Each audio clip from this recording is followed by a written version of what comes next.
I'm here. Reason there. Yeah, no, I remember you. Yes, how are you? These are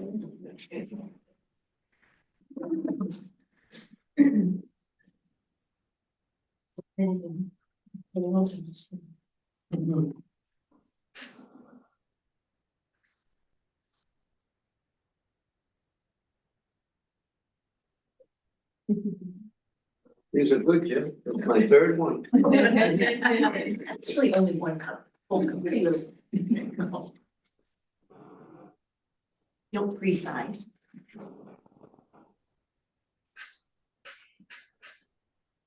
So, Joe? Okay, so can I back up? I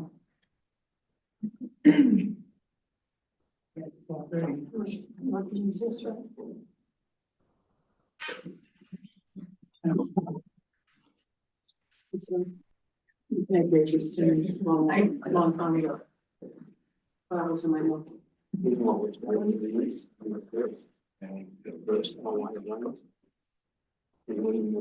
Same. Teresa, could you put your cap on, please? There she is. Thanks for being here, being so patient and letting us have a lunch break. I hope everyone's well fed. So, Teresa reached out to me, I believe, and she was, interested in doing a fellowship with MITSC. Yeah. Last time, participated in. Her resume is in your packet. She has an incredible resume for someone so young.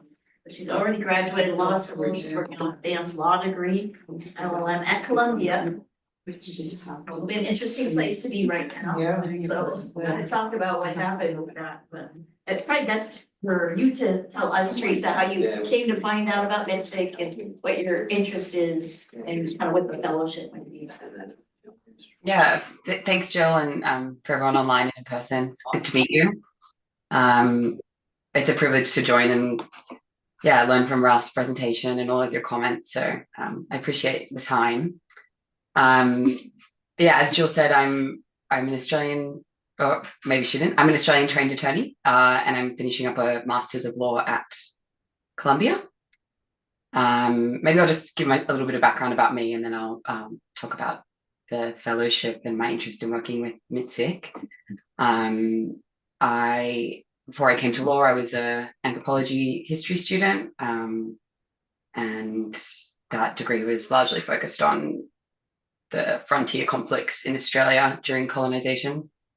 Then I went on to law school, got my JD, and as a lawyer and a law student before that, I've spent most of my time in the community legal public interest sector. I took a break from that briefly to clerk for a judge, but other than that, as you might be able to see there on my CV, my primary practice has been working at an Indigenous-owned firm in Sydney that serves Indigenous organisations, statutory bodies, businesses, and individual clients as well, across a few different areas, kind of anything that walked through the door at points, but public law, commercial, some governance work, and quite a bit of land claims and compensation claims, cultural heritage work as well. So I'm not really sure how familiar everyone is with what goes on in Australia, but it's a bit of a different reality for Indigenous groups there, and not necessarily in a good way, although the more I'm learning about this context, I'm seeing quite a bit of overlap. And so, all the groups we represented, they didn't have treaties with the federal government, so they were sort of relying on common law and statutory land rights claims. And structure is probably the best analogy is Alaska, with the native corporations there. I think that model was borrowed and rolled out in Australia. So we sort of have these prescribed bodies that hold what we call native title, but you might call Indian title, original title. And they are responsible for land conservation and economic development. And as you can imagine, there's a lot of dealing with government and mining companies. It's always mining. So there's a lot of demands on these quite small entities, and that's primarily what we were assisting with. So yeah, I guess that's just a bit about me. I've sort of been a student of First Nations histories and stories, and I've contributed as an advocate where I can for most of my working life. And I sort of came to the States hoping to absorb some of the lessons from the more developed state of tribal rights here, and yeah, certainly learn from the differences as well. In terms of hopefully working with MITSC, I was very interested to work in the Northeast. From the study that I've done so far, it seems like the East Coast is a little bit of an understudied context, at least in academia. Quite a focus on West and Pacific Northwest, and I was sort of, yeah, interested to learn more about this side and how that plays out. And MITSC was also on my list because in some ways its structure is familiar. One of the big clients we had at home was a statutory body that was created under a Land Rights Act, so similar kind of structure, and that body was responsible for representing the interests of all the other local Aboriginal land councils that fell beneath it, and also working with government, so it sort of occupied that kind of quasi-independent role as well. So yeah, I know that can be sort of a tough spot, but also an important one. So that really drew me to the work of the commission as well. And in terms of the work that Jill and I are hoping I'll be able to help with around sea run, that's also an area of interest, fishing rights. I know the concept in Maine is sustenance, and there's some issues around that. It goes by a different name at home, but very similar problems, sort of restrictions on use of fisheries that exclude communal and familial uses. That's quite a hot topic at home, and is playing out in some of the land claims we're working on there. So to coastal waters. So yeah, a lot of parallels, and I just think a lot of potential to knowledge share and build through the fellowship, I'm hoping. So maybe then I'll just quickly outline what the fellowship is. It's so basically Columbia, they award funds to graduating LLMs, which is what I am, to go work at a public interest organization or a government agency of their choosing. The funding sort of pitched as launching public interest careers who have a commitment to practicing in that space. And Jill was very gracious to work with me, and we put a proposal together. I did ask them for ideally a 6-month placement at MITSC, and sort of proposing for that to be largely remote, but with some opportunities to come out to Maine, hopefully, and meet everyone. We put that in at the start of March, and decisions were supposed to be out a couple of weeks ago. The committee told us all there's been some delays. As I'm sure you might have seen in the news, Columbia's fighting a few battles on a few different fronts at the moment. So I'm hoping that's what the issue is, and the funding hasn't run off somewhere. But yeah, that's kind of just the overlay. I'm happy to take any questions if anyone's interested. Or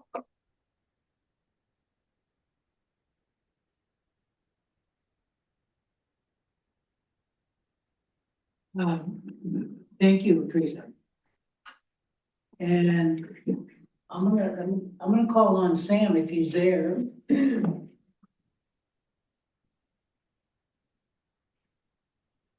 No questions. No questions? Nope. Okay. Zeke?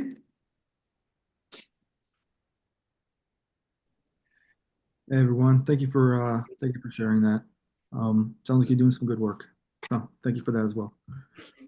So is the specific ask an intern? Is that what it is? I think it's just to say, yes, we would, if she got the fellowship, we would accept her, and she could, work with us. And I was just so bowled over by, somebody with such deep background and the opportunity to have like an international perspective on Indigenous rights. And because, she brings something from somewhere else and maybe have some ideas. And so we have a fresh look, but also someone who can actually help do the work. She writes legally, help when we're looking at drafting, maybe model agreements, that kind of thing.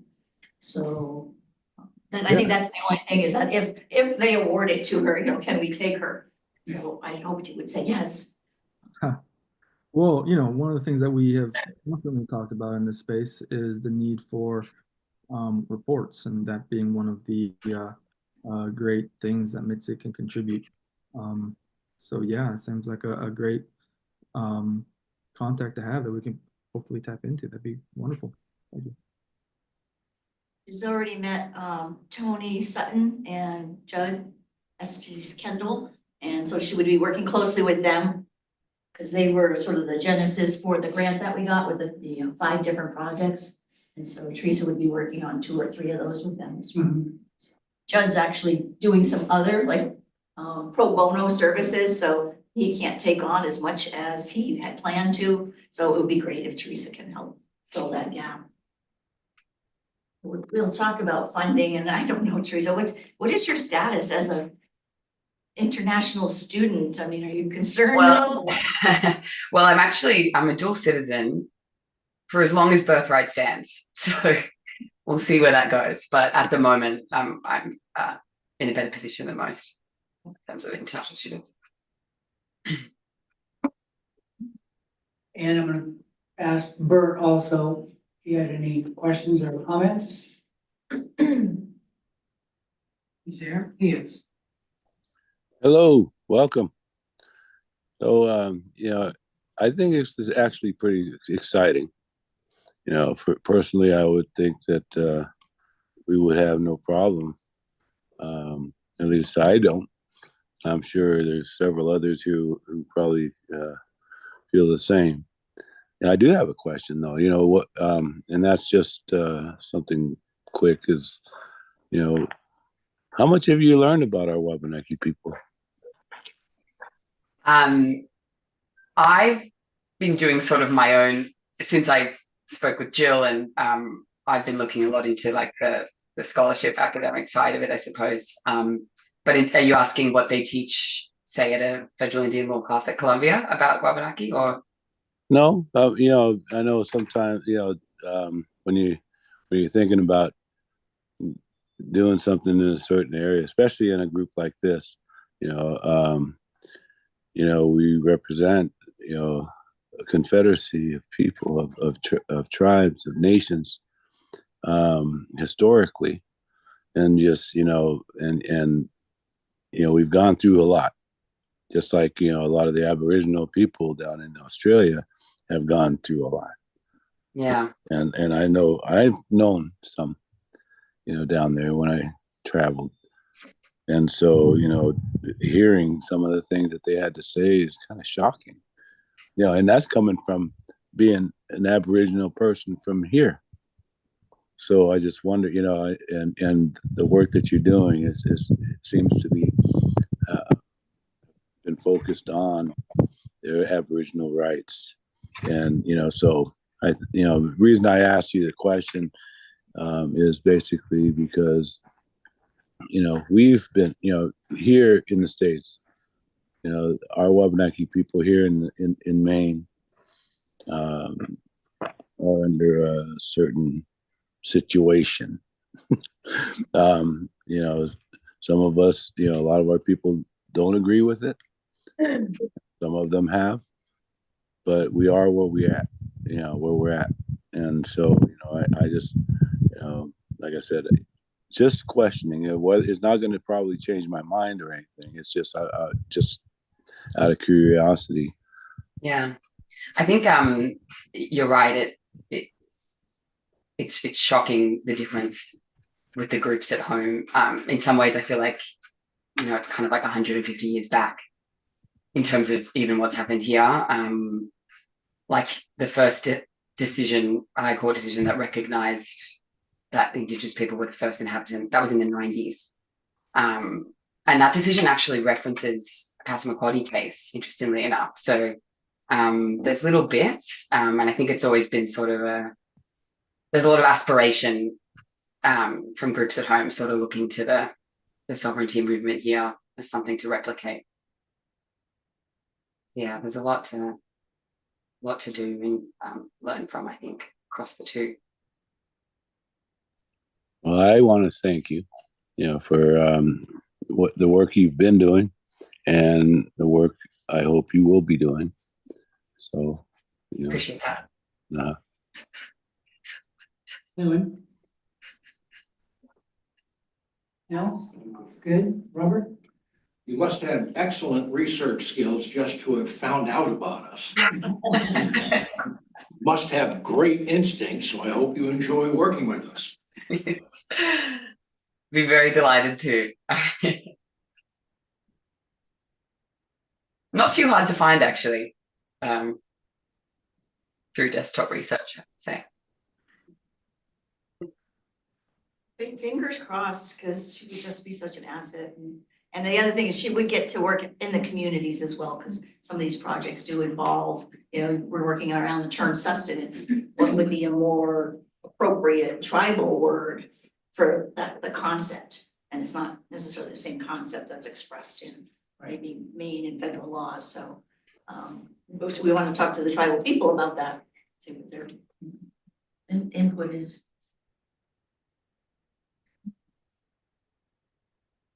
I'm in total support. I think it would be a really wonderful, mutually beneficial opportunity.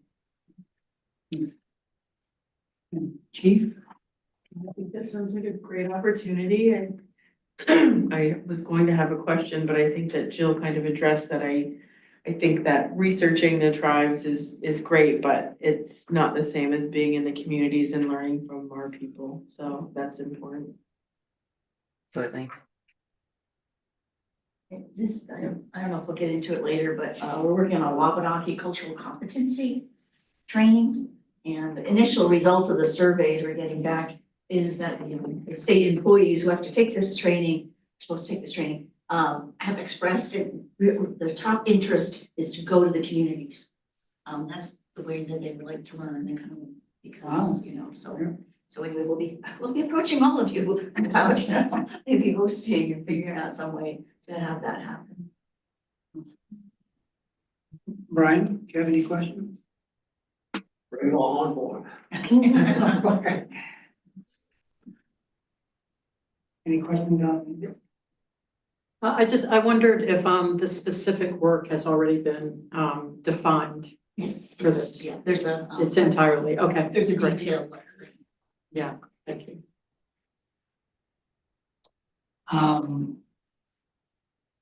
Yes, well, welcome, and also just so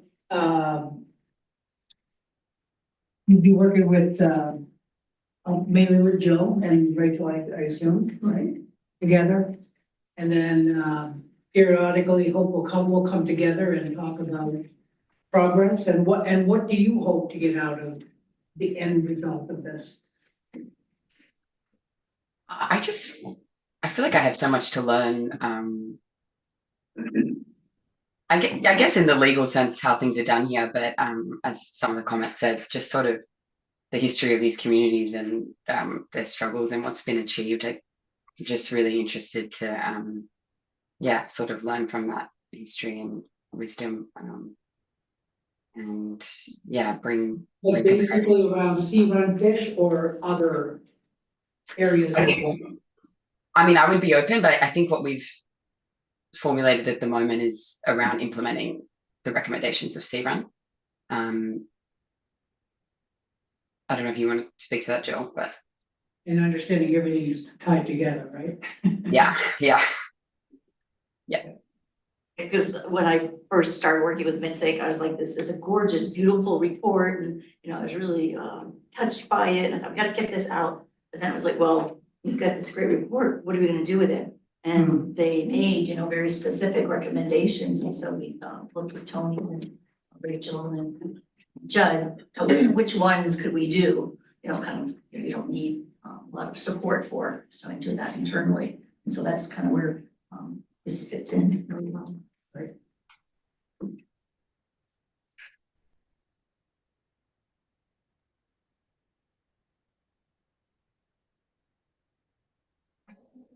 So you'll keep us posted, right? You'll be my first call, Jill. We'll have a conversation if things go Yeah. south. Don't give up on us if. No, I'm very invested, and it'd be such a privilege. So here's hoping to be here soon. And thank you all for your time and comments. Yes, thank you as well. Thank you. I'm gonna jump off this. I've got to change location, so I'm gonna jump to the stream and jump off this so it's not disruptive. But yeah. Thank you. Thanks.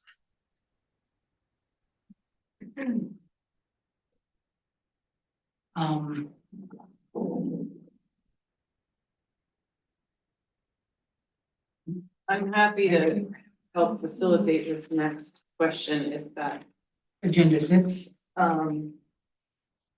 I already flipped pages, but Yeah. yes, Yes. Okay, thank you. if that's helpful.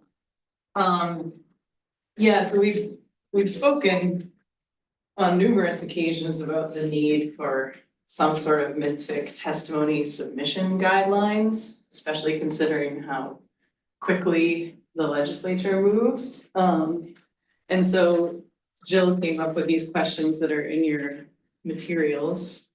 Page 18.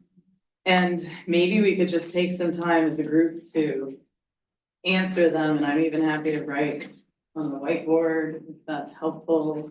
Was that what you're envisioning, Jill? Sure. Okay. So the first one is, what topics should the legislation address? And that's for MITSC to weigh in. So with that question being asked, I just want to like remind us that we do have like a legislative subcommittee, right? It hasn't operated as well. I mean, there was an informal group when I first started, we had some phone calls, but I don't know if there was one before that. I'll check away. So yeah, I don't know, there's a formal committee. Me and Bert and Darren. Darren, yeah. It was very much an informal ad hoc Right. operation. And periodically, when things were hot and heavy, we would meet weekly sometimes. It wasn't expressly designed to get around the 7-day notice requirement because I'd forgotten all about that. But it was designed to try to answer the demand of the legislature when they had really no one else or few others to turn to. And they wanted somebody with some kind of knowledge on the subject. We could at least give them something, but it never offered, the full promise of the commission, which is a consensus-based group with time to reason and deliberate and so on. It's a heck of a dilemma because the legislature seems to want more things quickly answered than they want. I mean, they've been working on the task force now for years. They all know what that's about, but they know less about, for example, state recognition. And of course, they've got a very competent ambassador now with Zeke and the Wabanakian Alliance. But I think they like the idea of having a intergovernmental body that sometimes is willing to share neutral information. I know that's nothing you could fit on the whiteboard. Yeah, maybe the whiteboard isn't, I don't know. Well, no, the whiteboard's the right. It's not the whiteboard. What I think the question is asking, what topics can we put forward, right? What it says. Like I don't know that I would have automatically said the nuclear issue falls within our. I mean, it's very important, but is that central to what MITSC is supposed to be doing? Though it is an environmental impact, environmental issue that impacts the tribal community, very close proximity, so. We could, yes. Right now, I'm tracking 26 bills, Yeah. so, trying to narrow that down. And I'm sorry, I did invite Aaron and he said to communicate with him by text, I just didn't hear back. I thought he was gonna be here. Yeah, it's easy to be here. Something happened. So of those 26 bills, are they MITSC and or Wabanaki related? They're all Wabanaki related. All Yeah, Wabanaki that's related. who So I we guess kind that of. would be one topic, right? That you could put up here is that Wabanaki related legislation. It might be. I have a suggestion as well. I think, I think, Sorry.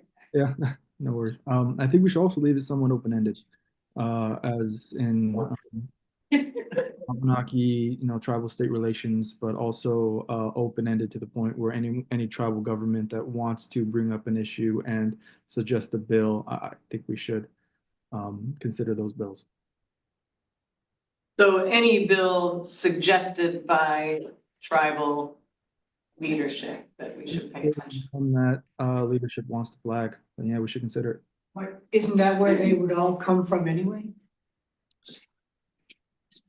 Suppose in theory, but it just seems like it seems appropriate language to me. Yeah.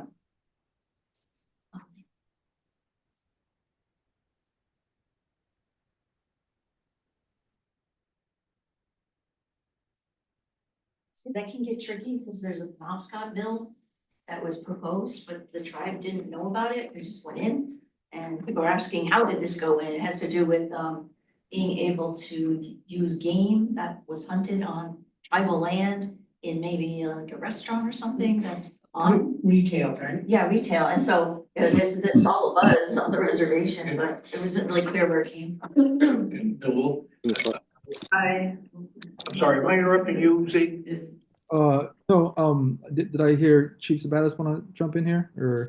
Well, I think that, in reviewing those things, I do think that the tribe is involved in that somehow. I don't know, but I mean, I would think that I know that we are looking at all of those bills and maybe there's some way to communicate, what the tribes are putting as priorities and what ones have been put in without our knowledge.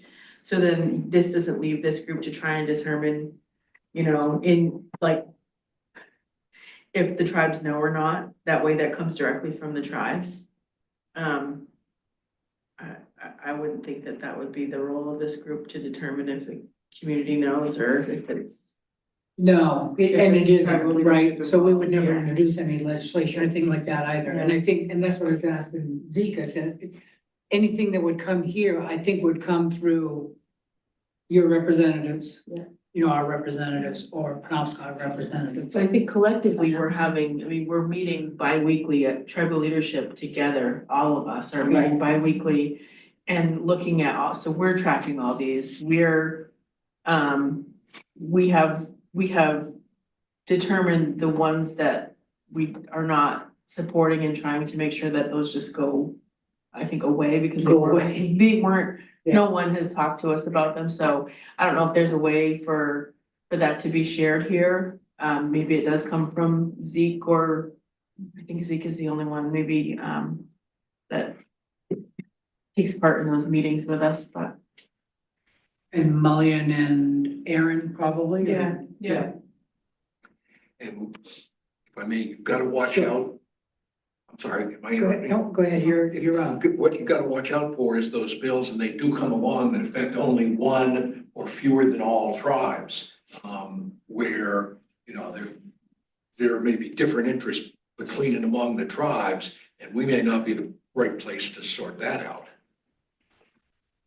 Right, well, it's not our place to sort that out, right, so it's like, you said you have what, 27, 26? Yeah, 26. Something like that. So of those, I mean, and I'm sure the tribes are aware of those already, right?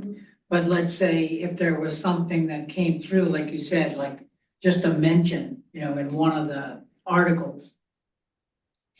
And that may be overlooked, I'm not saying it is or it would be, but I'm just saying if it was, then maybe we pick it up. We can't do anything with it other than turn it over to the representative, the MITSC representative from those tribes.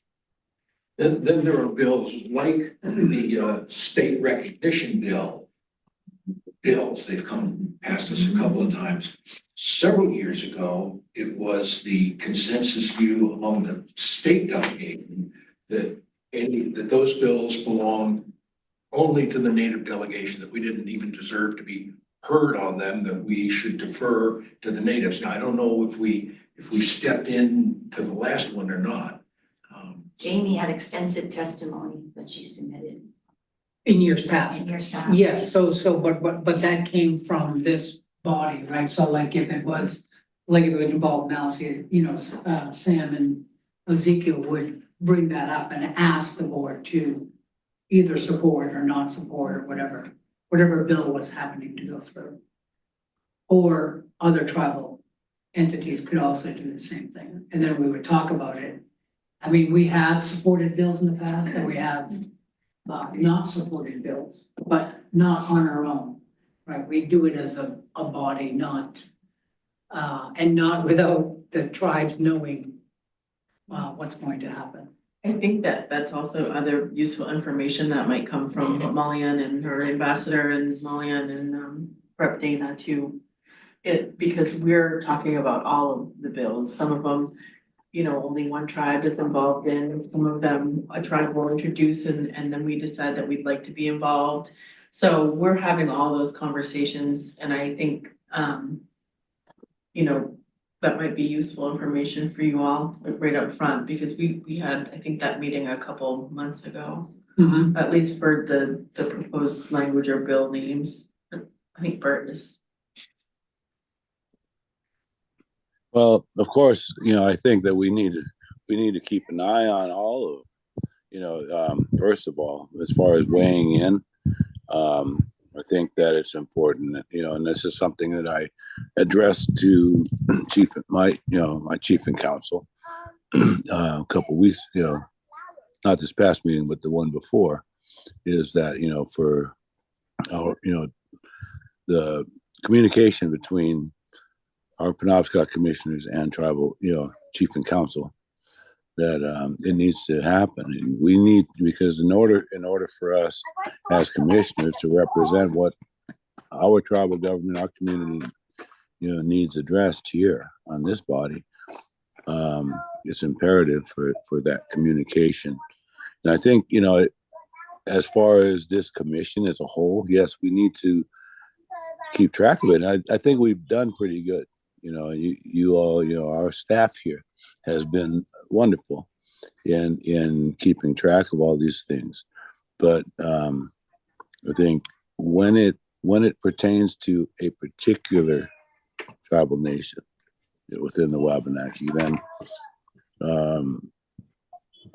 we would rely on the commissioners of that particular nation to get back, and find out whether or not it's something that the tribe wants us to weigh in on or not. I mean, we do have a certain responsibility here. So, what do you want to do? Play anyway. I'd like to weigh in as well, just to clarify what I was suggesting. So there has been moments, this was, I forget which bill it was, when in the chiefs meeting, in the leadership meeting, when chiefs asked, what is MITSC's opinion on this? Could MITSC weigh in on it? I forget which it was. I think it might have been the federal beneficial laws bill from, what was it now, 2 sections ago? And that moment can happen. So I guess what I was kind of suggesting that is, if there is a tribal government, if I receive direction from my leadership to specifically request MITSC input on a specific bill, then I would like the space in these commission meetings to bring forward that bill and make my case and hopefully argue why the commission should weigh in positively or negatively on an issue. So would a top priority be a bill that impacts all the tribes? That would be one of the most likely to weigh in on. But I think I think the main point I'm trying to make here is if we get direction from our leadership to bring forward a bill, the scope of that bill, exactly what that bill is focused on is less important than making sure that tribal commissioner has that space to bring forward that bill from as, from the direction of their leadership. Even if it is a Penobscot specific bill or a Wolastoqey specific bill. In that case, are you saying, Zeke, that we should wait for that direction? Or should we still be trying to monitor and prioritize bills without that direction? That's an interesting question. Well, I think waiting for a direction frequently would mean not doing anything at all for a long time. But I would be interested in hearing Chief Sabatis' take on that question as well. I mean, I think that's where I'm trying to get with this way to communicate from our tribal leaders meetings somehow, that information comes from there to here knowingly, I don't think anyone's not, there's no secrecy or anything. We're all being transparent with each other, and sometimes bills don't make sense for all of us, but we are generally in support of the others. If we're not, we have those conversations. But I think that these meetings, there's some important information for you all that could be that we support these, we don't support these are we numbered them by priority, like 1, 2, 3. So those are, I think that's information that could be helpful to you all here. I think Paul's approach was to wait for an invitation. Right. Okay. I was just gonna say, so like even look at it, question 2, when should MITSC weigh in? Yeah. When asked, I think it's a simple answer, right? Yeah. So it's not like we're gonna write up a Okay. testimony without anybody saying, hey, would you please support this Yeah. bill or not support this bill, et cetera. No, I agree. I mean, I think that Ambassador and I have a lot of conversations about that, and that's Yeah. typically what our protocol is, at least internally, so. Mhm. Um, Yeah, because I don't think it's our place, right, to weigh in on any bills unless the tribes are well aware of what's going on and no, I agree. are in support as well. I think the alliance fills in a role that maybe MITSC was playing in the past. More kind of an advocacy role, whereas I feel more comfortable waiting for an invitation. Yes. It's the same there. So the people on the board at the alliance, they don't get ahead of the tribes. They take their direction from tribal leadership. And so again, my board members have conversations with me before we agree on supporting things or testifying and different things. So we all have to be in agreement. So it's not unique. Do they take minutes of your meetings, the chief's meetings? I mean, it's crazy for the meeting. I believe so. I have my own that I did my little AI meeting minutes. Your A1 meeting? Yeah, my A1. Yeah. Let me check. And I can have that conversation with them as well to see if, if that's helpful, if we share these things with maybe even Wabanaki too, Wabanaki Alliance, but also with you all, so that you have some sort of idea, even if it's just a high level. These are the things that, no one talked to any of us about. These are the ones that are top priority. There are some that were top priority to make sure they didn't go anywhere. So, and with that being said, I would say conversely, like if we saw something that we thought might be of interest, right? And then we don't see any activity on it, we may bring it to, for Zeke's attention and say, hey, you wanna check in and find out about this? Yeah, no, I think that's great. Yeah. I think it's great. There was one LT 132, which was to establish the commission to study the Constitution of Maine. So to set up this commission, and it had one tribal member, but that tribal member was going to be appointed by the Speaker of the House. It would really seem more appropriate that the tribes would select their representative. So something like that. Yeah, yes, exactly, yeah. So bring that back to the tribal representatives. So I also wanted to say that, like, also if they were going to propose a bill to put nuclear power in Enfield. Right. And maybe Now we it's just good need to to say, pay hey, attention wait a to that. Yeah. We don't support that bill. Yeah. We're a commission of state and tribal. So it's not like it's all tribal side. It's, we're in here together. Yeah, but looking out for the interest of really the tribes too. Yeah. So I think Put that into the settlement act. right, Yeah. but you know, I think that is something that could impact us all in so many ways, like Yes. environmentally and Yep. all of that. So I think, you know, I would hope that in that case, Zeke reaches out to me and says, hey, chief. You know, I know that we haven't talked about this at the tribal leaders meeting, but you know, this bill might be something that we should be paying attention to. And I think that, you know, anything like that, would definitely be something I would hope, you know, we have some conversations about. I don't know how other tribes feel, but I know how I do. It's a little scary. So I feel like that sort of answers the question, under what circumstances should MITSC not offer Yes. testimony? Yeah, they're conversely, right? So you either offer it or not, and then, but in both instances, it would be by an invitation. And then, unless we want to discuss any of those questions more, the next is who should present the testimony, and how is an alternative speaker selected? What does that mean? It means who should represent MITSC at the public hearings Oh, yes. and, you know, and how should that testimony be prepared? So, I mean, I don't know, because I haven't worked with any other commissions, like, does the chair usually come and testify? She hasn't passed. Right, so. As have I, but also I think, well, basically you and I could put that stuff together and then one of us could be an alternate. I think a key part of the public hearing process is the opportunity for legislators to ask questions as well. So whoever, you know, has the answers to those questions, I think would be the appropriate one. Thank you, Zeke. You can be in the hot seat. Wrong. Thank you, that's.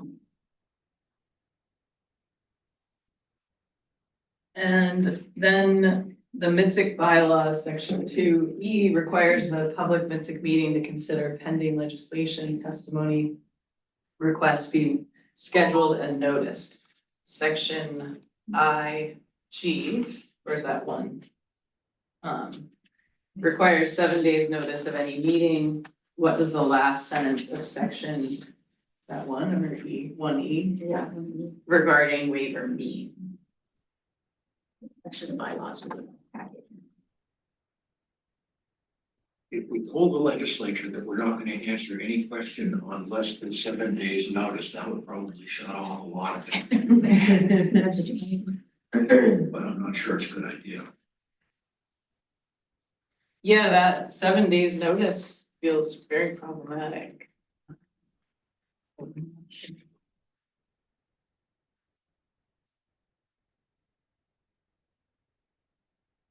think the original idea was that MITSC was going to be the big picture think tank that was going to resolve things factually, neutrally, objectively, and would be passing well-considered products down to the legislature who really didn't know what was going on. And they've kind of passed this by, and they know more about what's going on in many respects than we do, and nothing ever happens slowly. The task force has been before the 3 sessions. And yet I feel like we're not entirely doing our job if we insist, no, we're not going to answer any question on less than 7 days' notice. So if, say in the beginning of the session, before they start doing anything, we already know what we are putting forth for bills, and maybe we have an inkling about what we might want you. I guess what I'm saying is, it's, as much as I hate to say it, some of this has to be kind of case by case. You know, when you see it, you know, sometimes we've got a good feeling for, let me back up. One criteria ought to be that the bill has to be something where the state delegation can add something. It's not purely something that involves. Exchanging cigarettes or what? I know. Well, I see Bert's got his hand up anyway. Yeah, well, one of the things is that we also have to deal with is the fact that, you know, trying to meet quorum, you know, in order to make a decision and go forth with some of these things that we want to, whether we're going to give testimony on some of it. You know, aren't these things that we have to agree with in order to agree with it and utilize it? We have to have quorum. So there's this issue too, is the fact that we have a governor who's failed to provide us with, you know, this commission with appropriate people to sit in those empty seats. So, you know, that's another problem that we have. Now, if we can, you know, I mean, according to this, we can, you know, 7 commissioners can call a meeting. But at the same time, you know, what do we have in place that would allow us to make a decision within appropriate amount of time? That's something we have to look at as well. Thank you. Thank you, Bob. It's a question too, how many of these issues require formal enough action to need a quorum? I mean, I think the only things we ordinarily require a quorum for are like approval of minutes, approval of the financial statements and so on. We do a lot of stuff informally, and I would hesitate to suggest where the dividing line is between telling the legislature, no, we don't have a quorum, we can't take a position on that, versus, yeah, we can give you some information about that. It's not necessarily a MITSC action, it's just information. I'm not trying to be difficult. These are difficult questions. It seems to me like if we were able to get a list of bills from tribal leadership, like these are the bills that we suggest MITSC weigh in on, and knowing that those bills might change or be amended, or but if the group at large could approve supporting those bills or submitting testimony, and then those other decisions could be made without a full meeting with 7-day notice, you know, if, Right, like amendments after Yeah. the work session. I mean, I don't know, does that sound legal? Well, How's the legislature going to know whether they're getting the benefit of the full, you know, quorum, bells and whistles, MITSC action, or just something that Bert and I put together in a subcommittee? So we would know by cloture which bills are. any other comments, like from assistant attorney? Oh, no, I don't have any comments on how you decide what testimony you're gonna put forward on particular pieces of legislation. Okay. I would like to just say something. I think this, you know, it bites both ways, right? And I right now we have majority tribal commissioners and a couple state commissioners, but that hasn't always been the case, and hopefully it won't continue to be the case. I personally wouldn't feel comfortable knowing that testimony is being delivered on behalf of MITSC that is only supported by the state commissioners without tribal input, and it shouldn't be the other way around either. So, yeah, we should get quorum before delivering testimony. Sorry for that, you know. Overly Zeke, complicated. are you, just a clarifying question, are you saying get quorum to decide to approve a bill towards the beginning of the session? Or are you saying with each change that the bill might go through over the course? With each change as it goes through, it's going to get harder and harder to find quorum. Yeah. So that is a different question. But, you know, in terms of weighing in, providing testimonies for or against, we should achieve quorum for doing that. Yeah, with each iteration of a work session, it would get harder to meet that timeline. It would, yeah. And I know originally we had the legislative subcommittee for that, but I mean, I guess this is a space where we can talk about that. Yeah, Bert. Robert? So I'm wondering, if I mean, if I don't think there's anything in our bylaws that would prevent it, and I think we've kind of tried to work on some things this way, but you know, rather than having a full meeting, I mean, we can call, and have discussion, not necessarily an official meeting, but discuss some things, and we might not have a quorum. However, we can put the word out to those that were not available that would agree, and we would have a paper trail. If even if it's through a message, email, or what have you. I wonder if that would suffice. I also wonder, so, I guess all the experiences I've had so far, when asked, when MITSC contributes, it's usually at the public hearing. As, yeah, and, we can achieve quorum for that. And as the bill changes and committee and new amendments are added, has MITSC ever been tapped and asked about what their opinions are on the new wording? Yes, yeah, we did with that with the Wabanaki Studies Bill. So we worked really closely with the Speaker of the House and the Secretary of State on another bill. And, the problem is then it got to the work session and it was completely changed. And then there was nothing we could do about it, so, but we do, and I guess that's the other thing is, I wasn't well connected to the legislature, and so I didn't know these meetings were happening. And so, I was just fortunate to somebody would just mention, oh, by the way, we're meeting on this bill. And, then I would get, kind of, and get asked to be invited, and they bring me in for that. So.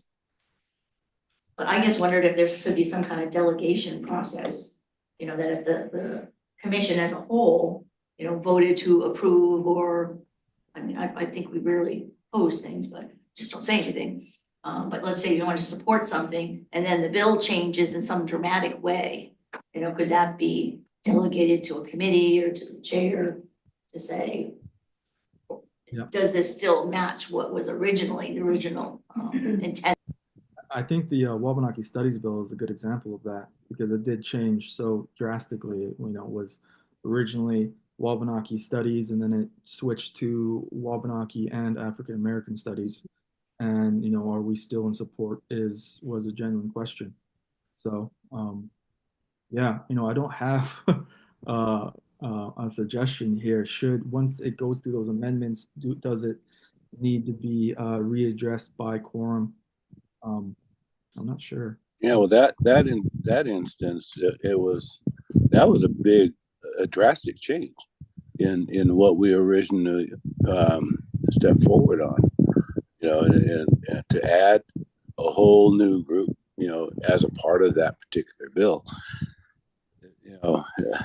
it I don't know what to even think about it. It was part of the contributing factors why it didn't pass. So.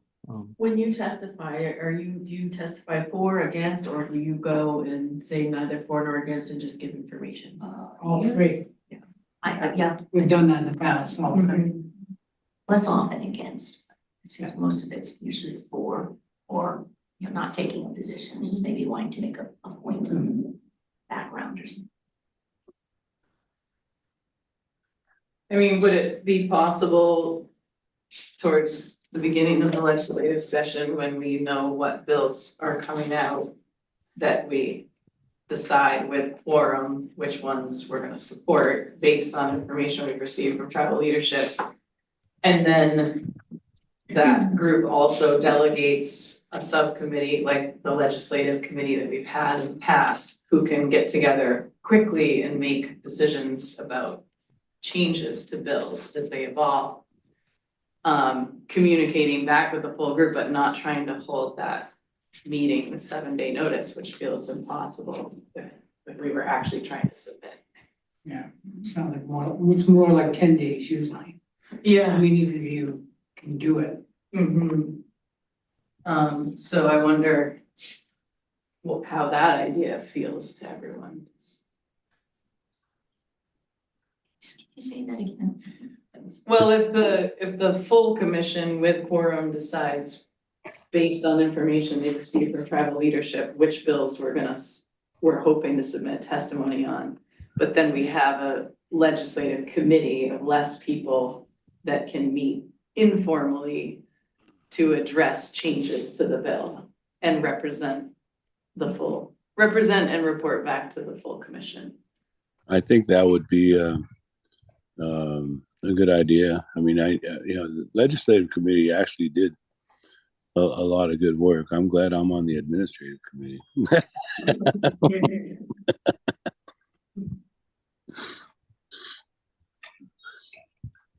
But I think that would personally, I think that would be a good idea. Get our legislative committee back together, and I think who was on it? Zeke, Bob, Darren. There were others before, the other state commissioners that are no longer with us.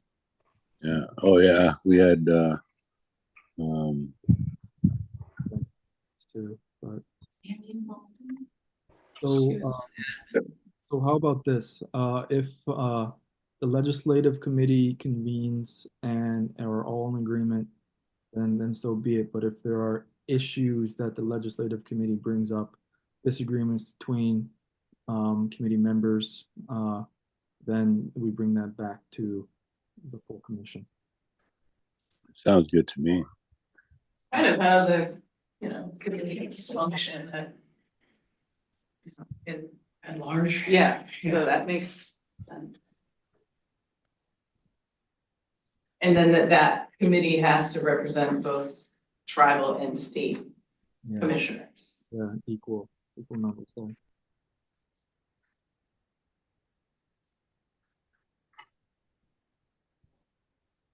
Would you like me to consider drafting up a bylaw to that effect? Is there about the legislative? Searching to see if it's okay to do this quickly. Is there anything about our subcommittees in the bylaws right now? There is not, and I don't even know who's on those committees, and if there's just two or. Yeah, I don't know who's on the MITSC committees, because they haven't really been functioning since I started. Well, Bob and Darren and Ezekiel were on the legislative committee? I honestly can't remember. I thought Bert was on it. I'm not Oh, sure. Bert, Maybe no, maybe they're this not. was before Zeke was here. I always attended them when I could. I was more on the administrative committee, but I used to always stick my nose in the legislative committees and meetings too. It's kind of big, isn't it? If we're going to do it that way, we should probably let the legislature know when we're acting by the smaller group, the legislative committee, rather than as the whole commission. Yeah, that's fair. Although the whole commission has empowered them. And it would be the chair providing the testimony, so he's still present.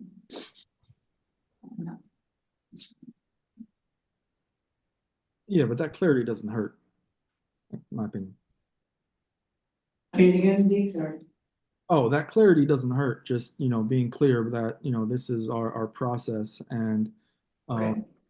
it's the subcommittee that is reconvening and not the full commission. In my opinion, it doesn't hurt to explain. And and doing it in any other way in the committee that we're addressing, it just there's no reason to make it seem like we aren't explaining the whole situation.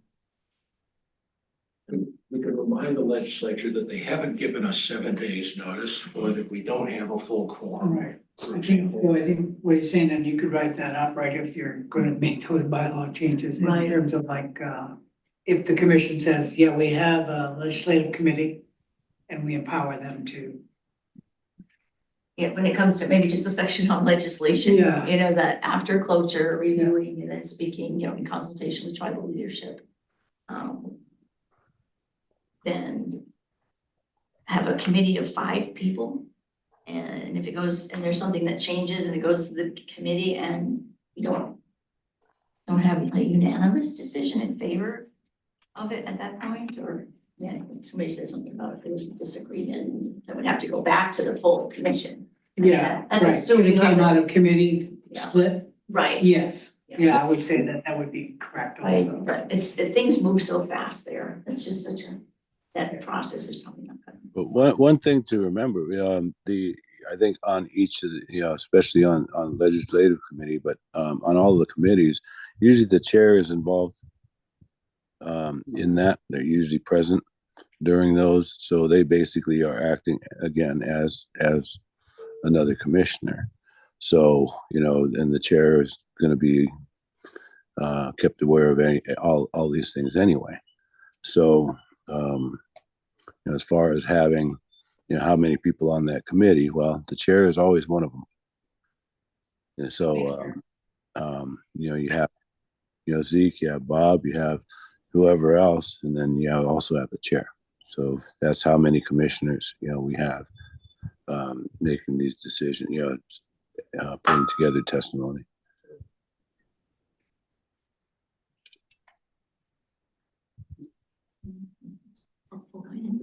And then share the last one and we'll try to. No, So the last question then is legislation can move very fast and often only a day or two notice is given prior to the public hearing. If the commission can't act expeditiously, what should happen? So I think we just covered that already, pretty much. Send Newell to them. Pardon? Send Newell to them.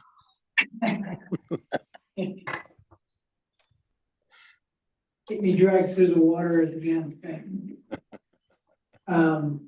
Yeah, I think we just covered that, correct? I mean, that's kind of what I I guess said. so, We had unless- we had those committees and the committees were consensus. right. Unless the If committee it's couldn't split, get then together then we come back. fast enough. Then I guess just testimony doesn't happen, so it's. Oh, sorry. Sworn in. for some reason. Well, I think even then, it's like a matter of if they can't come to agreement, and it goes to the rest of the commission. I think going back to my question earlier is, can we do this, in this way, where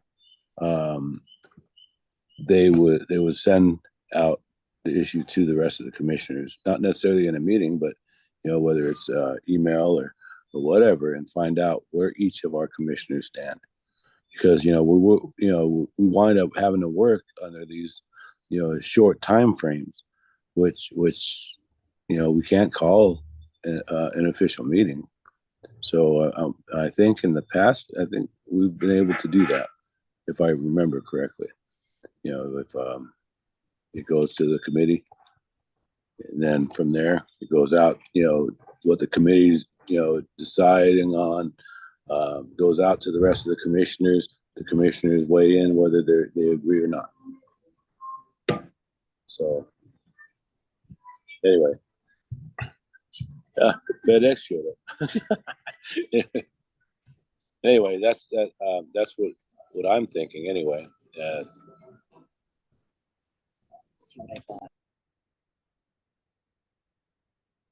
Quickly, could you put that in writing?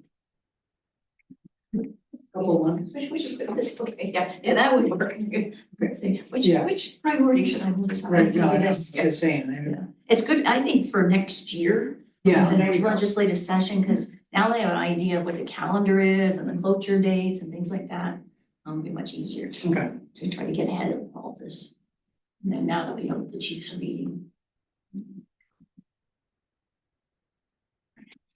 And that could be, we save space too for people to join us, so maybe.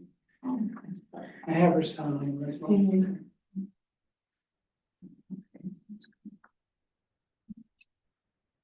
We want to the next thing? Yes. Yeah, I said, hoped, Aaron was gonna address this, because, this is only as of March 31st, because I was on annual leave last week.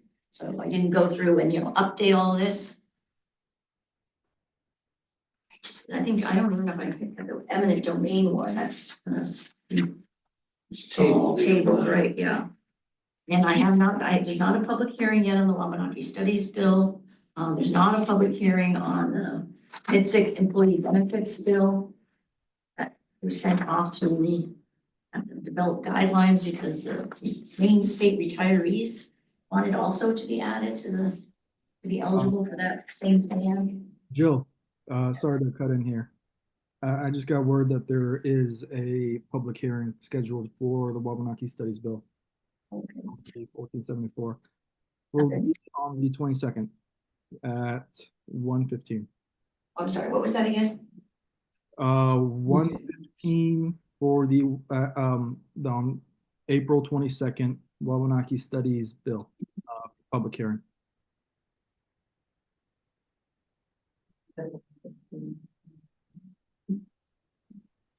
I just had a question. Did you say that the bill that you propose to add you to be eligible for participation in the state employee health plan, that retirees wanted to be included? Right, I have so, no idea how that would work. yeah, because it was referred to the Committee on Health Coverage Insurance Financial Services. The committee requested criteria from DAFS for entities seeking addition to the employee health plan. And that was due by April 1st. So, and that was the other group. They wanted to also be eligible for. Oh. It's just very interesting because like the way the health plan works obviously is that your employer pays a significant amount of the money that goes towards the health plan. And so I think you guys priced it out and it was such that like the amount that MITSC would pay would be less to participate in that program than you pay right now. But I don't know for retirees, like where the money would come from to pay for retirees to have those health benefits, because it's a significant amount of money every single month. I mean, are they just gonna pay it out of pocket, although the entire amount, so they can have that health benefit? When there's no employer contribution portion of the amounts, I just am very confused as to how that would work. It didn't occur to me, look and see if there's probably a bill that they must have submitted on this. I don't know. I mean, are they seeking to amend your bill? Not that I know of, Oh, but anything's possible. Okay. Sorry. Sorry, I don't mean to hijack the Cynical meeting. these I days. totally apologize. It's just an interesting I was concept stunned too, because that seems like it would be a lot of people and a lot of money. Let's go find out, because they didn't, I'll follow up and see if they got their criteria.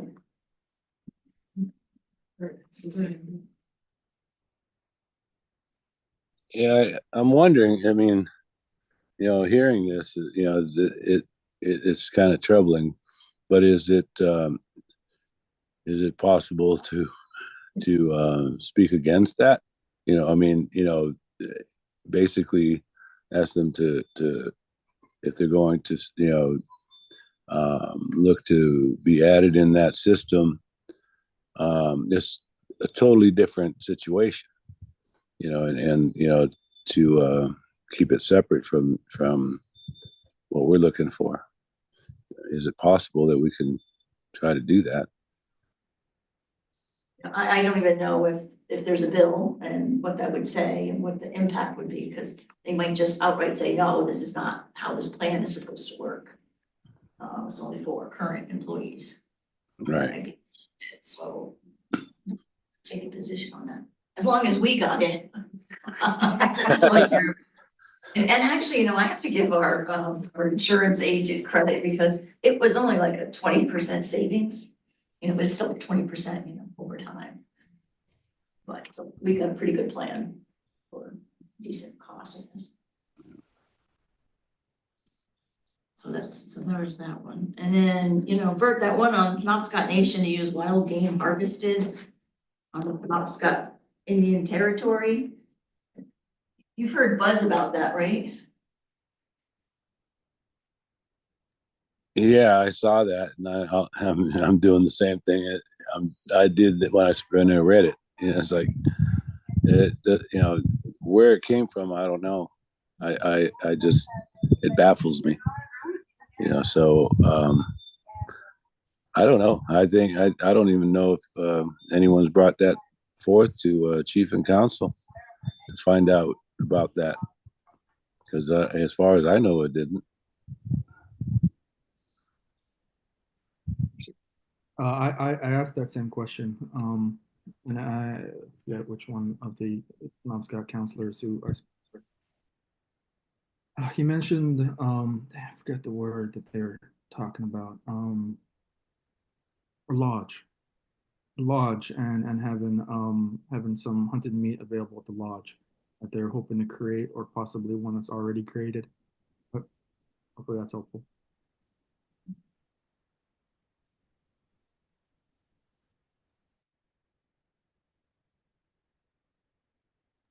I mean, if it's a tribal, you know, what do you call it? If it's something that the tribe looking to do, you know, as a tribe, I can see, you know, where that might, you know, we might push for it. But you know, I mean, you know, as individuals, if it's just a tribal citizen that wants to set up something and you know and be able to do that, well, I think that they would have to go through the process of. I think it was a tribally owned business, and I just remembered it was Jason Pardilla I was talking to. Well, the thing is, you know, if it's a tribally owned business. Yeah, I can update this chart because it's moot if it's already gone to public hearing, we can't weigh in anyway. And if we do have a meeting to maybe go and ratify the minutes or anything else needs to be voted on, maybe at that time, the commission can decide if they want to submit testimony. I kind of, you know, I assume that they would want to do it on the Wabanaki Studies bill because we had in the past. Maybe that's another thing, it's like if this is a bill that was carried over from a prior session and we previously provided testimony, then can we assume that that would kind of carry through? Yeah, we've done it before. Okay, yeah, so. Yeah. I'm just trying to. I'm just trying to wonder how I'm wondering how it plays out. I think I don't know if the state really has anything to do with what we do.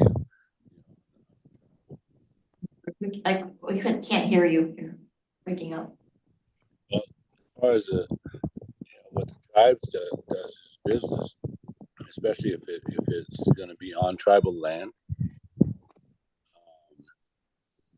I don't know where the state would be involved in that. You know, we have our own hunting, fishing laws. You know, when it comes to our tribal lands, and I don't know how that. Now, if it was being done off tribal land, that I guess that's when the state would be involved in that. But I don't know. I'm gonna have to find out a little more about that before I put my foot in the mouth. So. You make a good point, because I mean, there's that language that says we're subject to all the laws of the state of Maine, the tribes are, except where the tribes have exclusive jurisdiction, you know, to regulate, and so like it's hunting and fishing within the territory. So, you know, why would they put this bill in? Right.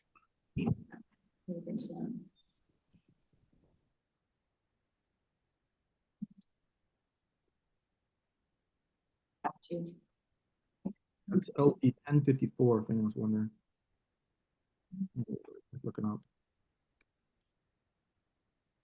So Aaron didn't show up, but are we all good with that particular agenda item or more discussion?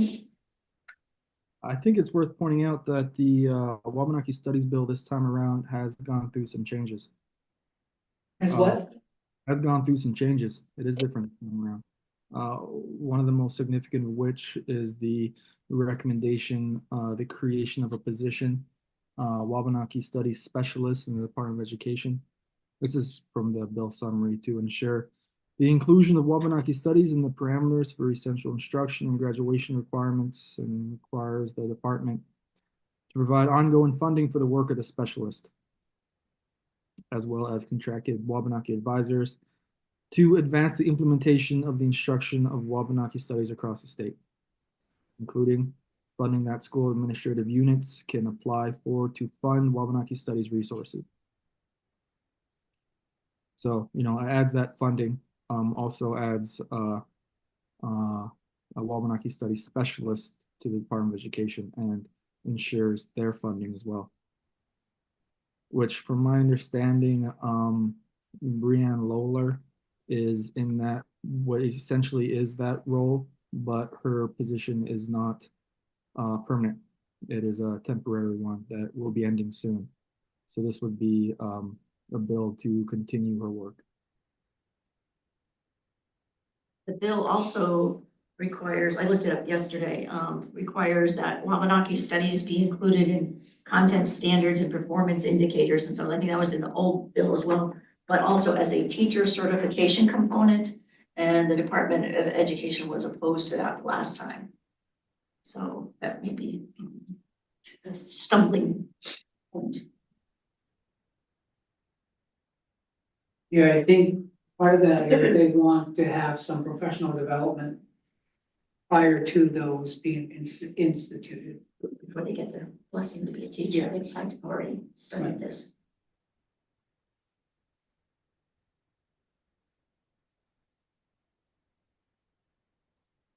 Thank you.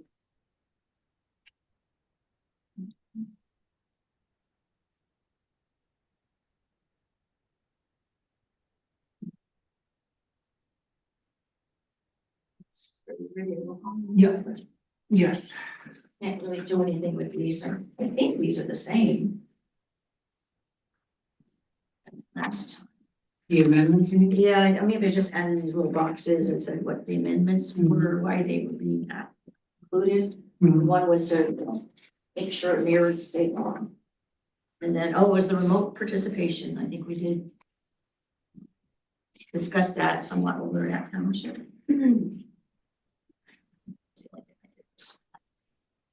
Also, Bert, if you're still there, the wording of that Penobscot bill specifically mentions an eating establishment, lodging place, mobile eating place, or recreational camp or sporting camp that is located within Penobscot Indian Territory. So it wouldn't be off reserve. That's where I, you know, I would wonder why it would even go to the state at that point. It would seem like it would go to chief and council. Yeah. From my understanding, there is some kind of barrier to this in the implementing act. I think it was related to food safety. That's what they had talked about during our conversations. So it wasn't the hunting piece of it, it was really around serving food. But I think still it would have to. It seems like something like that would have to be brought to chief and council first, and probably the chief and council. They have, you know, we have some pretty good counselors on there that you know, would be able to pick those issues out, and you know, if it has to be brought in front of the, you know, the state, then at least they would have their, you know, all their ducks in the row, you know. But I haven't heard anything, you know, as far as chief and council goes. So I think I don't know how. I don't know what to think about. I'd have to really look into that, and I'll have to see, you know, maybe I can contact Darren. Maybe he knows something more than I don't, and more than I don't. I think that's the right way. But it just baffles me. You know, when I saw it, I didn't know much about it, so.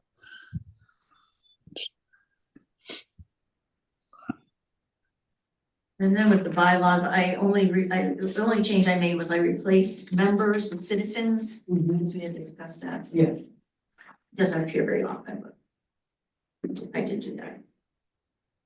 The rest of it stayed the same.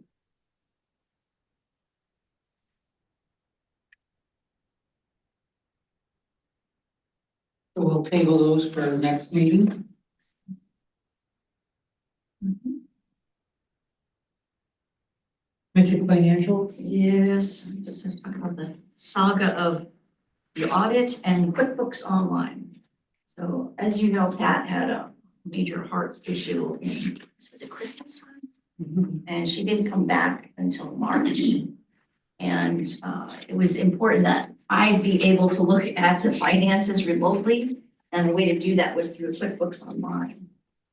But it is not a seamless transition process, and Pat's really struggling to get, I went down, drove down, I sat with her, I wrote up, instructions and everything, but it's taking her a little while to get up and up to speed with it.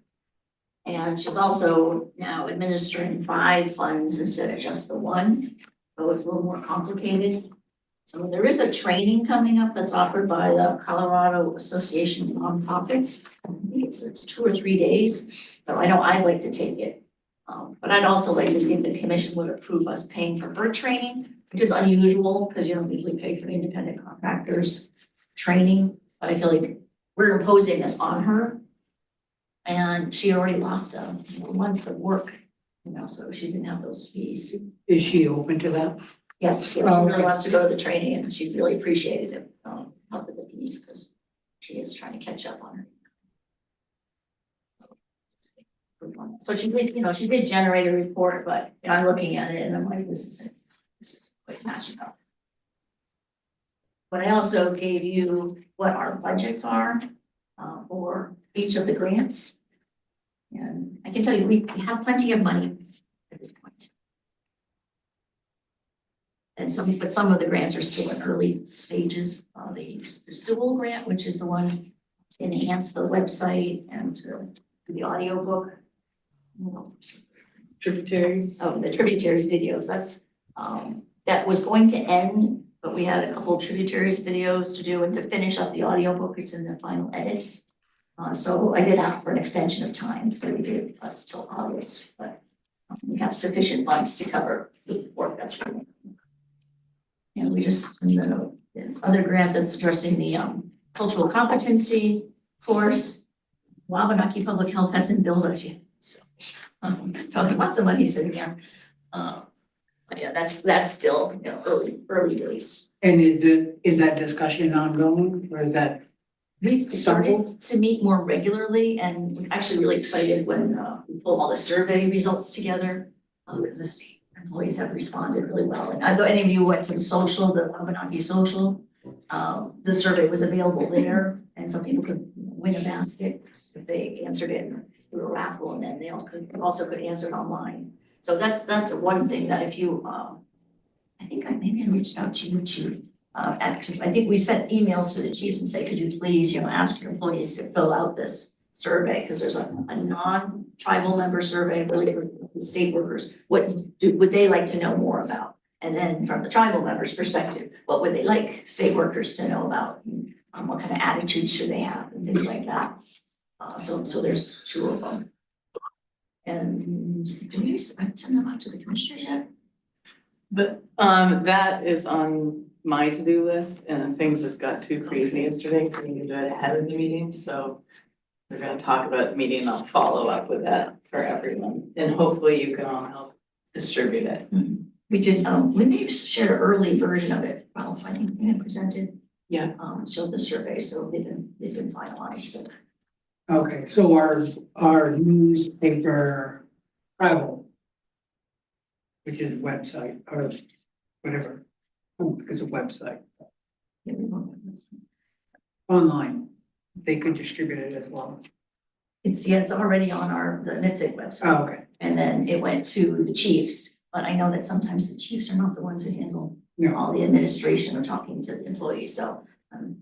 Chief secretary for us is the person to reach out to, so that's our next step. But just if you're aware of it, you can encourage people to. So we just went through this huge shift last week, and we're all working on getting all of our old emails back. So we went from a free version of Outlook into like the Microsoft suite. Don't ask me why it took so long for the chart to do that, but I don't know how Zeke is doing with his old emails coming back in, but they're gradually populating for some people and some they're not. So I'm not seeing it when I look in here, but I do think I recall seeing it before. And do you have my assistant's email? No. Okay. You just wanna give it to me. Yeah, it's C Raymond, RAYMOND @maliseats.com. Thanks. I still don't have access to my email, so I don't, as of yesterday at least. You do or don't? No. Okay. We'll make sure we send it to all the commissioners again to make sure that you know. I would say Tuesday, if you can catch up with Andrew and see what you can do. We had to do all kinds of stuff it's a lot better and easier for people because you can access everything from anywhere now. Yeah, it's like launching some kind of error code. Yeah, I'll talk to Andrew about it. We have Pat's report is in here, and it's going to be lovely once we get them straightened out, but I'm meeting with her on Tuesday to help her at least get the right grant funds in there and how she can build through the different lines and so on. So we will generate another report once we've got this under our belt, but we are doing well in terms of the bank accounts, so pretty full. One thing we didn't get 2 tribal contributions yet, so we're still waiting on the Passing Property Tribe. Transporting both or? Both asset tribes, yeah. All right, I'll speak with Rena and Joe. That's okay. Actually, Joe said he did ask. Oh, he He did. did ask, yeah. And actually, I'm gonna go see Billy on another issue. Okay, So, great. okay, big one. Sure. I have a hard stop at 2. I need to go pick up my daughter from daycare. So just heads up. All right. How we doing? We got a couple minutes. Yeah, sorry. Well, maybe just the next. Okay. Yeah, okay. Yeah, I wasn't sure. Yeah.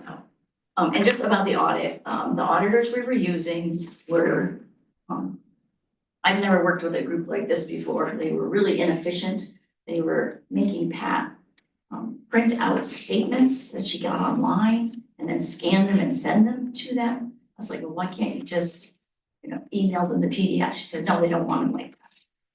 And then when I got the estimate for this year's audit, it was increased $500 without any explanation why. And it was also didn't contemplate the fact that we had 4 grants coming in, so I know that's gonna cost more. And then last year, I kind of did battle with the auditor because they were just using a form letter that had some language in there that made it sound like we weren't compliant in some way. And she's like, oh, no, that's just in our letters. No, that's just how we do it. And then Cobscook has been using the same auditors. Oh, and the person that we were working with was really patient with Pat and held her hand. He's gone. And so the owner has been stepping in, and the Cobscook finance department said he was like incredibly rude and patronizing to them. So I wasn't wild about going back to them. And I also wanted to see if that was the right price. So I did do a request for proposals. And I circulated it to like 7 or 8 firms, and I didn't get a great response. I should put it on the website as well. And the only one that responded in full was a firm out of Washington State. I included their proposal in here. And what was interesting is they specialize in tribal governments.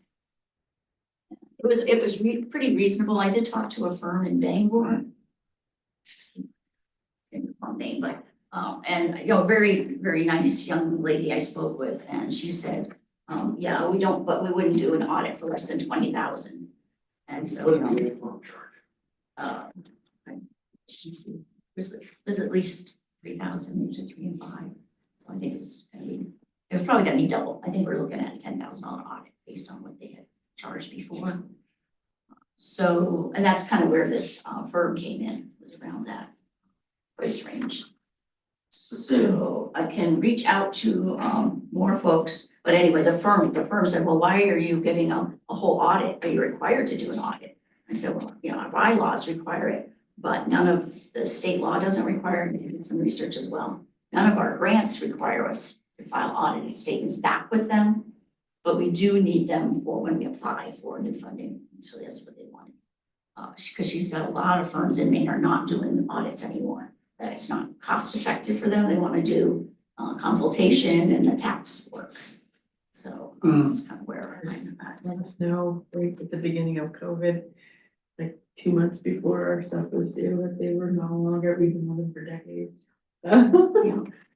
And yeah, this firm that we were working with was doing, had done Penobscott's. Who was that? RH. I have no. Yeah, I think they're I'd have to look, I think there's several offices. I think we might be using the same one now. Okay. Oh, R.H. Smith, Yes, RH. That's exactly who. Okay. Yeah. That's similar. they do travel audits. Yeah, good luck. Yeah. But so we'll see. Yeah, what- we've had some. So, because there's something else that's like a review of financial statements. So it's not as in depth and they don't do all the testing where they go and take a transaction, compare to your bank account and everything. What they do is kind of look at all your internal processes, look inside your bank and your reports. and so on, Zeke. make sure everything lines up. Well, doing everyone. I know HBMI is in good hands. You got Chief there, so. All right, I guess. Just Canonial. See you. So, which would be great if we could do that because there's a lot of small, well, there's even fewer nonprofits. So there are some other firms in Bangor that do non-profit. I've reached out to the ones that I was kind of referred to, and then I did, the RFP was posted, but. Okay. So are we still looking or? Yeah, we're still, well, I don't know how you felt about working with a firm in Washington State, but it's in here. I prefer it. Because this board I sit on, we do nonprofit, and we just picked up an accounting firm out of Bangor, they also have a satellite in Portland, Oh, or the satellite might be in Bangor, sorry. But anyway, I can give you their name. yeah, if you can let me know. Yes. Is it, do you guys have you have a lot of money that you're working? You know, a lot, over $1 million. Okay, yeah, so maybe that's why they would do business with you. Yeah. Anyway, I'm still working on that. Yeah, it's funny, they would charge as much for the travel as they would for the work itself. Yeah, it's true, that is true. I will say, we did use Chester Kearney out of Holton, they were great. And they had tons, I mean, we worked with them forever, they took up their housing authority. I think without all of the new funding and all of the stuff with COVID money, it was just too complex, so. They might be somebody who could do it, and they, like I said, they were on the ball, they were really great.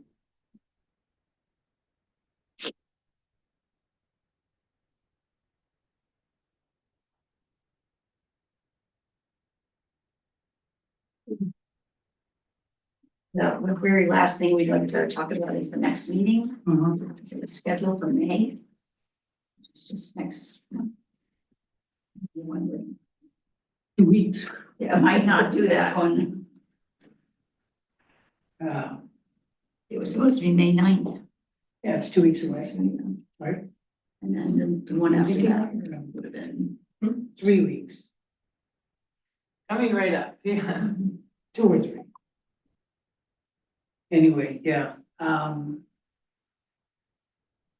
what's the first Friday in June look like?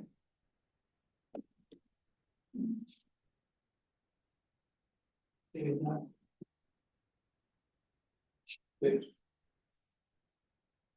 Six.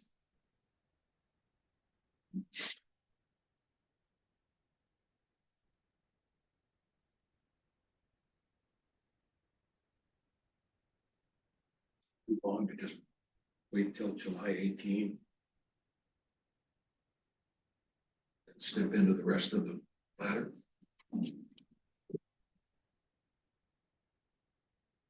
Well, the schedule calls for July, right? The next, Right, July 18th. 18th, why is it the 18th? It's a Friday. I know, Although, usually it's like the second Friday. Maybe yeah, it's because it conflicted with the event in Bar Harbor at the Abbey. It was run into community days. And that's what it is. Well, I'm okay with June sixth. I mean, but it's the, because it seems like we couldn't take care of some stuff here today, and maybe we need to move that on. What do you think, Mr. Chetway?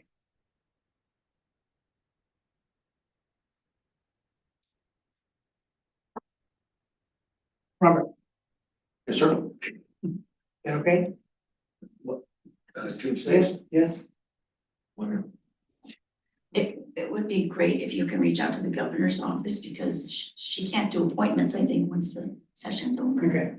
We'll do that first thing. Coming up, yeah, May, I think so, maybe the end.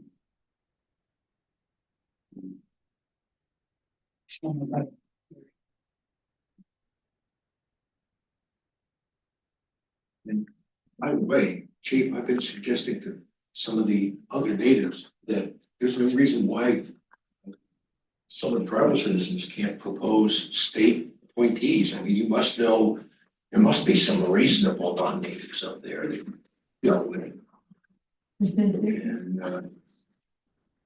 if you can think of any, let me or Rule know. Okay.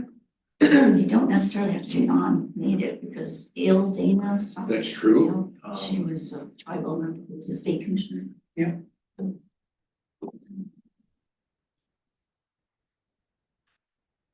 And our staff report isn't here for your reading, so I just would recommend it to you. And we've covered a lot of what is in it. If you have any questions. Yeah.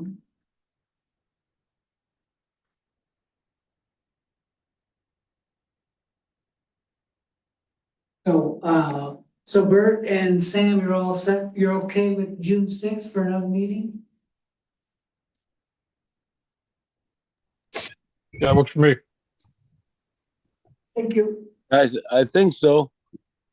I'm in the process of trying to sell our house down in Baltimore and find a home up in the Rockport, Glenburn, or not Glenburn, but Rockport, Camden, Rockland, Belfast. Okay.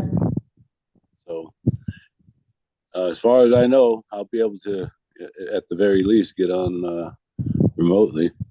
Okay, thank you, Bert. Yeah. Yeah, I was going to do that. Where would it be? Yeah, we probably would have it in Holton where we were gonna have the May night meeting. Oh, okay. We have, yeah, I think, we should have our new building that's right next door to the motel or the inn done too. I'd love to see that. Who should I talk to inquire about renting that space? I don't know yet. Okay. So I think, probably Chris Phillips. Okay. And is there a name of that building, It's gonna be the gathering place. the gathering place? That's about the Starlight Motel. No, it's so that you need that, the Willistic Inn and Suites. And it shares the same driveway and so this event space is a little bit bigger. It's probably, it'll hold up to 150 people, but Wow. it's our community building is way too big for remote meetings, but this would be good. This would be fun. Excellent. Great.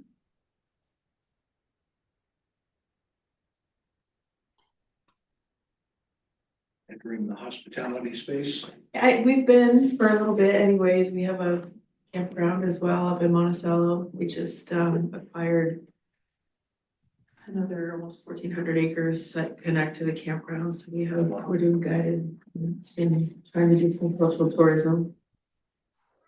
If I look on the website, what would I look under? Wilderness Pines Campground. We've got, I think, 10 cabins that are year round and 30 full hookups for campers, and there's a little lake down over the hill. We've got a restaurant, lodge.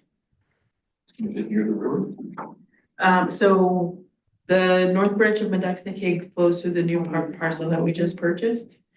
But Conroy Lake is down over the hill, so From to get home. Yeah, yeah. But yes, when they started, they opened it up for ice fishing, I've been doing it for many. we let people come out and park so they can fish, because there's not tons of parking. So. If you could email me that. Year round, so they bring the trails, ITS right into the campground too, so. One way. We just, Yeah. in the last year, just started, actually, we have the Pines Grill, which is a little restaurant that's open so many days out of the week, and then. Get a lot of weddings. That's further, Bangor. Yeah, we have a lot of weddings up there. Yes. Yeah, there's plenty of people. There are people who are further south than me. That should be next work. And come up to the office as well, so. Sorry, am I not paying attention? Yeah, I'm over here talking about campground, so. So 1474 is on for Tuesday at 1:15. That's the Wabanaki Studies building. Yeah. Any other, So will you be testifying on that day? I'm being asked? You're being asked to testify? Yes, but not as MITSC committee chair. Although I don't know how I would shed that role. I sit on the advisory committee for the Wabanaki Studies. So do you want another commissioner to testify?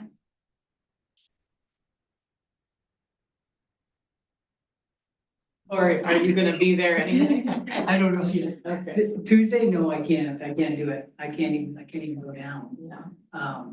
So that's my last day of work before extended vacation, so. I could do it, but. Okay. I don't want to step up. You stepping up? Good. Thank you.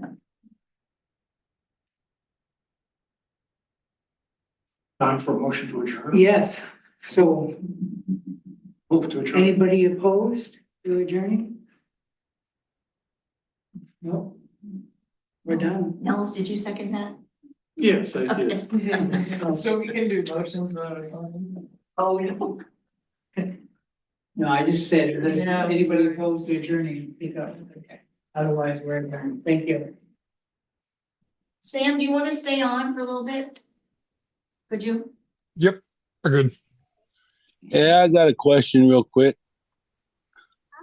Just real quick, what? So Sorry. if I find a way to make it in person to that next meeting, are we gonna stay in that new hotel?